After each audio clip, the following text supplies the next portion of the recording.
نیت کی اہمیت. عمر بن خطاب رضی اللہ عنہ نے منبر پر کہا، یعنی سب کے سامنے مجمع میں کہا، میں نے رسول اللہ صلی اللہ علیہ وسلم کو فرماتے ہوئے سنا، بے شک اعمال کا دار و مدار نیتوں پر ہے، اور بے شک ہر انسان کے لیے وہی ہے جس کی اس نے نیت کی.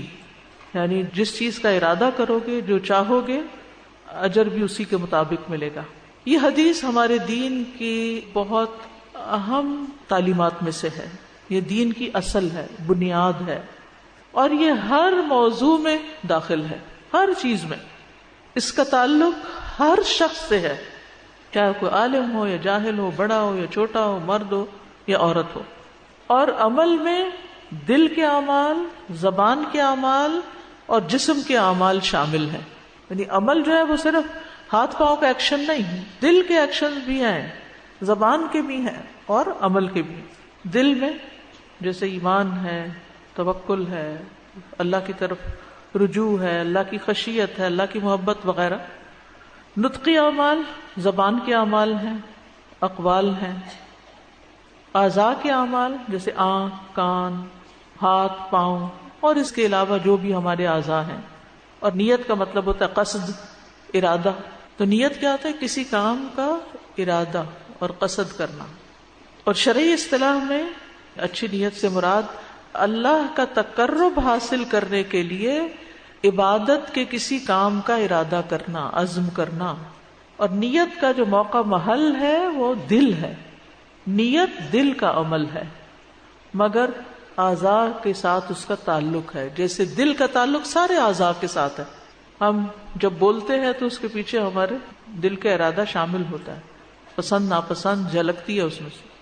اسی طرح کھاتے وقت بھی ہمارا دل شامل ہوتا ہے اس میں یا نہیں؟ جس چیز کو دل کر رہا ہوتا ہے وہ کھا لو، دل نہ کرے تو ہم نہیں کھاتے. دل نہ چاہے تو آپ اٹھ کے یہاں سے وہاں نہیں جاتے. تو ہر چیز میں دل شامل ہوتا ہے. نیت کا مقام دل ہے.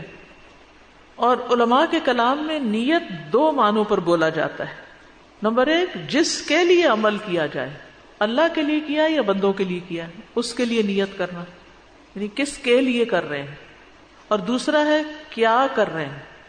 مثلا ہم یہاں پر آئے ہیں اللہ کے لیے آئے ہیں یا کسی اور مقصد سے آئے ہیں.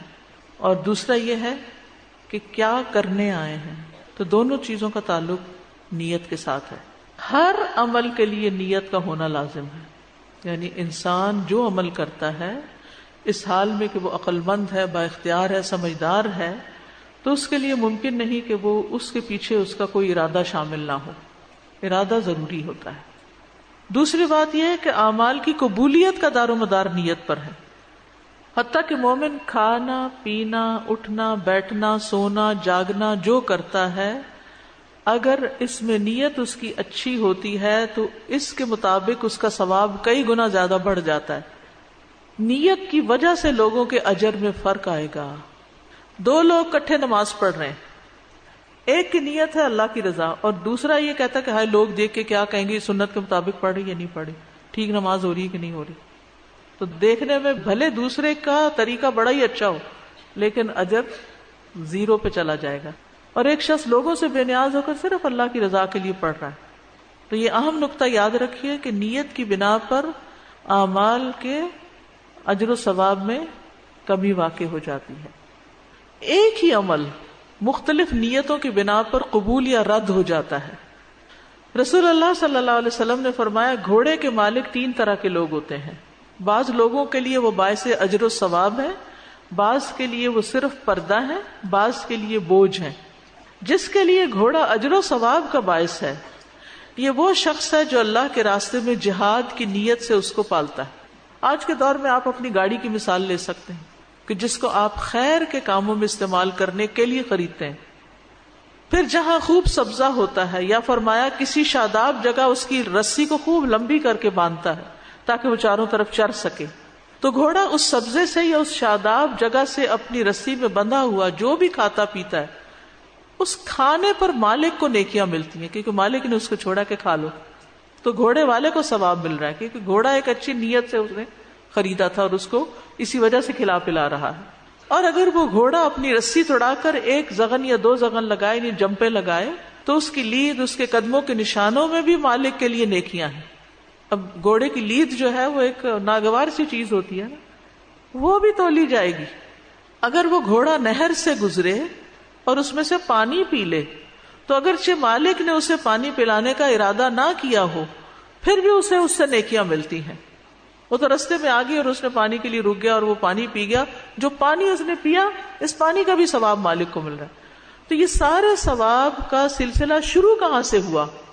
نیت سے شروع ہوا کہ یہ میرا گھوڑا اللہ کے راستے میں ہے، یہ میری گاڑی، یہ میرا قلم، یہ میرا گھر، یہ میری کتابیں، یہ میری فلاں چیز اللہ کے راستے میں، یہ میرا وقت، یہ میرا کمپیوٹر.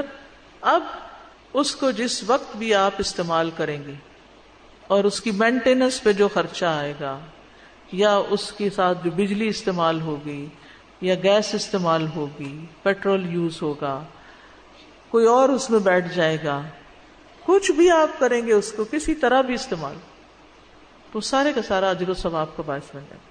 حتیٰ کہ اگر آپ ایک واشنگ مشین خریدتے ہیں صرف اس نیت سے تاکہ میرا وقت بچے اور میں اللہ تعالیٰ کی عبادت اچھے طریقے سے کروں اور وقت نکال کر میں دین کی تعلیم حاصل بھی کروں اور دوسروں کو دے بھی سکوں، تو جتنے کپڑے اس میں دھلیں گے وہ سارے کا سارا آپ کے لیے اجر و ثواب. اس کا بجلی کا بل جو جائے گا اور جو بھی ہوگا، کیونکہ آپ نے ایک اچھی نیت سے ایک مشین خریدی.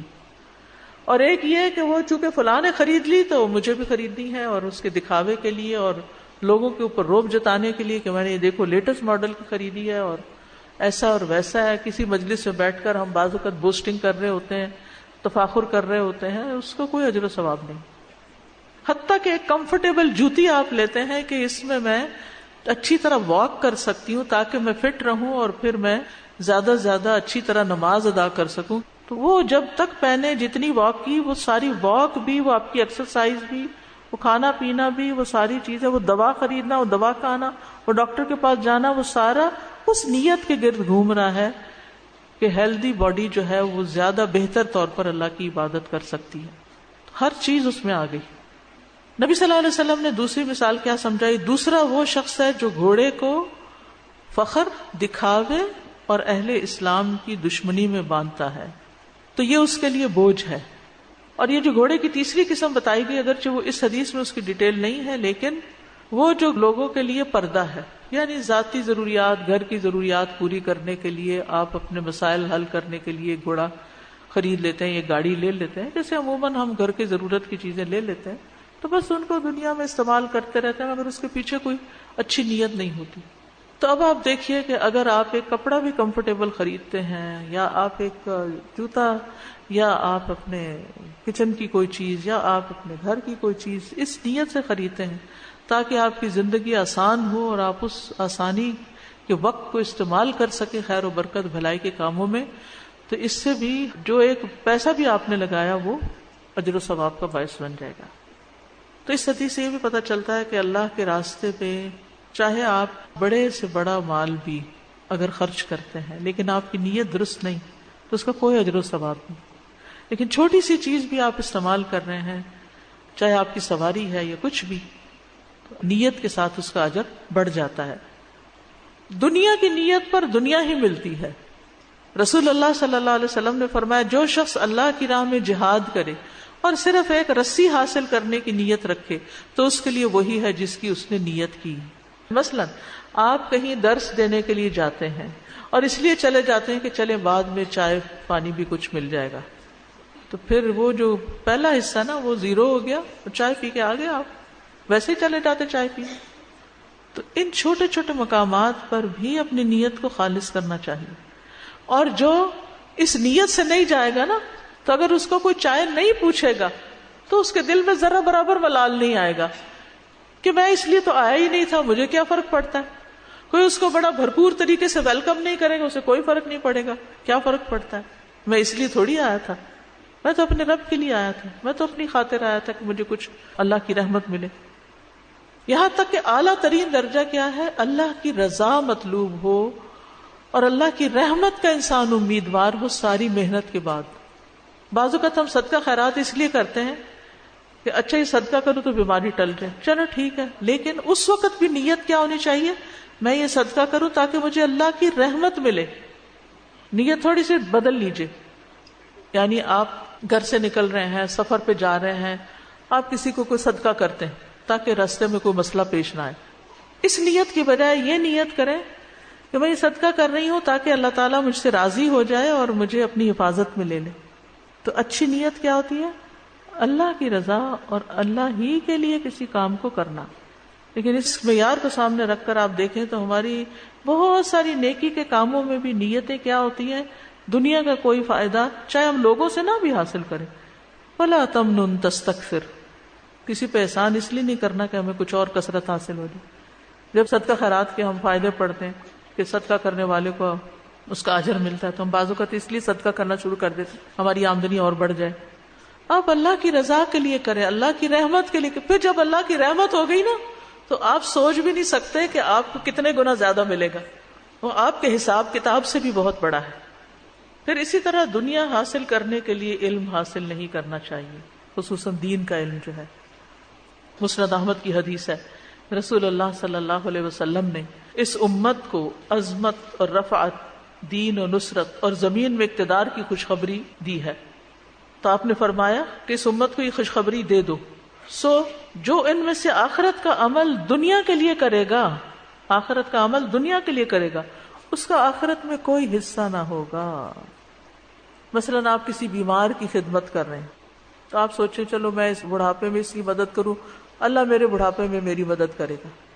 صرف اتنی نیت نہ رکھیں کہ یہ مجھے دنیا میں کوئی ذرا آسانی مل جائے، فوراً کس طرف چلیں؟ اللہ مجھ سے راضی ہو جائے، اللہ کی رحمت آ جائے، اور جب اللہ راضی ہو گیا اور رحمت آ گئی تو پھر آپ کا بڑھاپا پھولوں کی طرح جائے گا، کیونکہ یہ صرف اللہ ہے جو لوگوں کے دلوں میں آپ کے لیے رحمت، شفقت اور محبت کے جذبات ڈال دیتا ہے۔ ہماری توجہ ایمان لا کر نیک عمل کرنے کی طرف ہونی چاہیے، دلوں میں محبت اللہ ڈالے گا، وہ اس کا کام ہے۔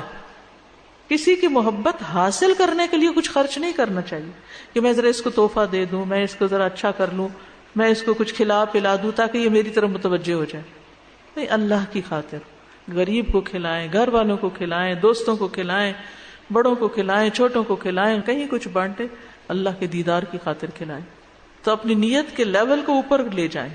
تو جس کے لیے کام کریں گے اس سے اجر پائیں گے۔ بندوں کے لیے کریں گے تو ہو سکتا ہے بندے کچھ دیں یا نہ دیں، لیکن اگر اللہ کے لیے کریں گے تو کئی گنا زیادہ ملے گا، جس کا آپ تصور بھی نہیں کر سکتے، کیونکہ معاملہ آپ نے اللہ پہ چھوڑ دیا۔ اگر نیت درست ہو نا تو انسان کام ڈیلیگیٹ بھی کرتا جاتا ہے، اس سے بھی بڑی آسانی ہوتی ہے۔ یہ کام اس سے کروا لو، یہ اس سے دے دو، یہ اس کو دے دو، تاکہ ہم اور جو ہماری صلاحیت ہے اس کے مطابق بڑا کام کر سکیں۔ کیونکہ بعض اوقات ہم یہ کہتے ہیں ہر چیز اپنے کنٹرول میں کرنا چاہتے ہیں، یہ بھی میں کروں، یہ بھی میں کروں، یہ بھی میں کروں، اور دوسروں کو کام سکھاتے نہیں۔